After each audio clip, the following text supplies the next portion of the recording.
Our first murder victim profile is of Edmund Beverly. Detective Lualemaga has the details. On June 24, 2012, at approximately 1:08 in the afternoon, East Palo Alto police officers were dispatched to a ShotSpotter activation along the 2300 block of Glenway in the city of East Palo Alto. Upon arrival, officers discovered a crime scene suggesting that a victim had been shot at the scene. Officers canvassed the scene for victims and were able to locate one. Several hours passed, and officers were once again dispatched to the 2300 block of Glenway on a man down. Upon arrival, officers discovered 31-year-old Edmund Jermaine Beverly, suffering from apparent gunshot wounds. Fire and medics arrived on scene and later pronounced him deceased at the scene. The East Palo Alto Police Department is asking for your help to any people who have any leads or anyone who are witnesses to come forward and to help us in solving this crime for Mr. Beverly. Thank you, Detective. I welcome Maria Beverly, Edmund's mother, his sister Ayesha, and his niece Vaeshia McGee. The family has come forward to talk about Edmund's life and about his traumatic death. I thank you for coming on, make the call, and let me first say that I am so sorry for your loss. Let's start, if you will, by if you'll tell us about Edmund, and I'm going to start with his mom. What was he like? Edmund was a, Edmund was a great child. He was a great brother, great uncle, and he was just great as far as I was concerned. What was he like growing up? He was the most funniest kid growing up. It was always a challenge. You tell him, because when he grew up in Texas, and we had this little wall heater that was on the floor, and he was in his walker, and you would tell him, you know, don't touch, it's hot. Right.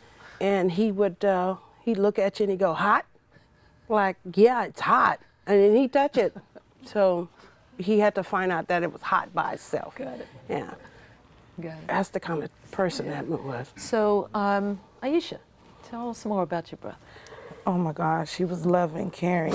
It was not, he had no worries at all.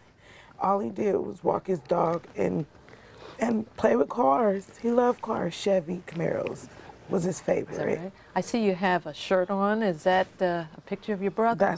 That's him with his babe. He called her the babe. His car. That's the babe, the car, That's the babe. red car. Yes. Wow. And how many brothers and sisters are there? I have one brother and one sister. I'm sorry, two brothers and one sister. Right. Yeah. And Vaeshia, you're his niece. What do you remember about your uncle? We would play, and this one day we were driving to Target.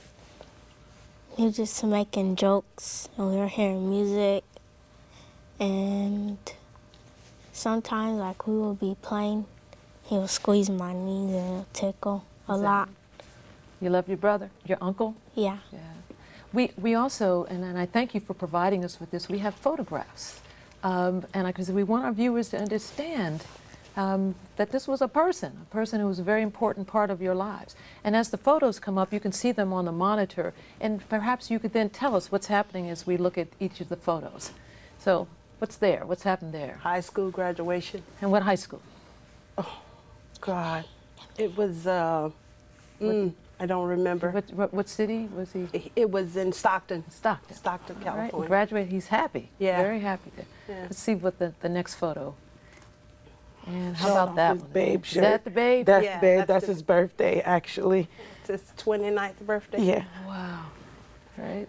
And is that a jacket? Is that? No, is that's that- a shirt. That's a shirt, and he has it up on In the front it says, "Picture me rolling," and it has his car on the back. It says babe under it. All Yeah. right. How about this one?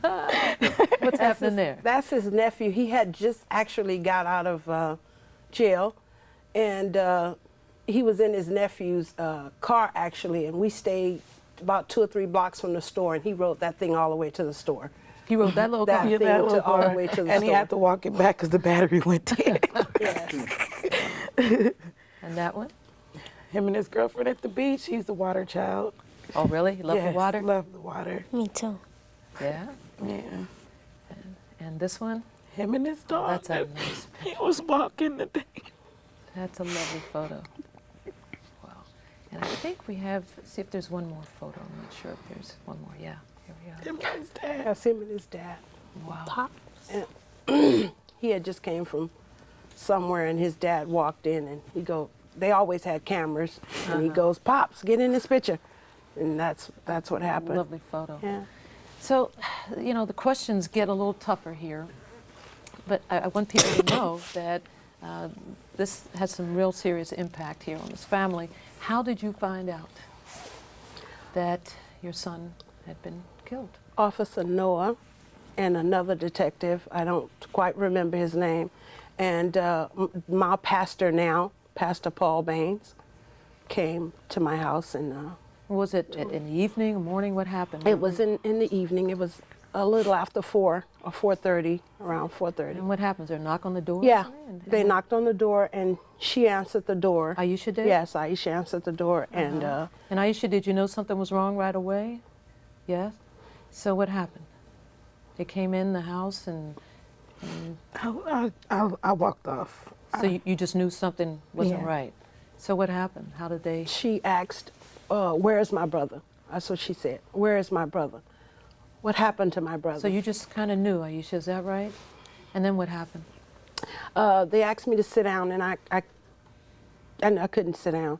So I just wanted it over with. Tell me what you need to tell me, so we could get this over with. Yeah. So, And they kept asking me to sit down, and I told them no, I wasn't and this sitting. detective Yes. was here with, right? Yes. And then what happened? They told He you? told me, and I kept asking him, was he sure it was Edmund? And he kept saying, yes, ma'am, he had ID. And I described what he had on, and he said, unfortunately, it was Edmund. So as of this point, nobody has come forward to say, okay, I think I know who did it. And what message do you have to those people, to our viewers who might know somebody? What's your message? My message is that you guys need to make the call. You need to come forward and let the officers know. Call East Palo Alto Police Department, call my pastor, anybody, and let them know what happened. I thank all three of you for coming on this program. It takes courage to do this, particularly when you have so much pain. So thank you so much for being here.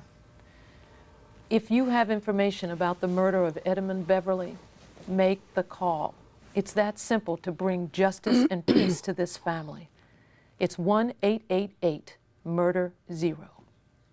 And if you don't have a phone, or if you don't want to use the phone to make the call, you can visit the Make the Call website at www.makethecalltv.com, where you can send in an anonymous tip. On the website, you can watch all of the previous episodes on Make the Call, where we featured profiles of other murder victims.